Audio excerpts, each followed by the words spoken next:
സംഘടനയെക്കുറിച്ച് പറയുകയാണെങ്കിൽ 2008 പുത്തൻ സേവാ സമാജമായിട്ട് മാറി അതിൻ്റെ പ്രവർത്തനങ്ങൾ മുന്നോട്ട് പോയി.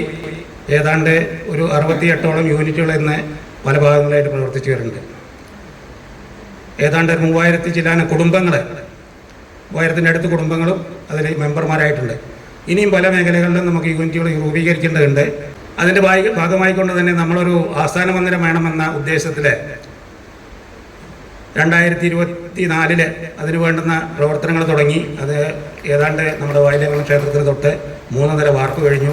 ഏതാണ്ട് 45 ലക്ഷത്തോളം രൂപ ചിലവാക്കി കഴിഞ്ഞു. ഈ വരുന്ന ആഗസ്റ്റ് 9 നമ്മുടെ സമാജത്തിൻ്റെ വാർഷികം ആണ്. അന്ന് ഉദ്ഘാടനം ചെയ്യണം എന്നുള്ളതാണ് ഇപ്പോഴത്തെ തീരുമാനം സംസ്ഥാന സമിതിയിൽ.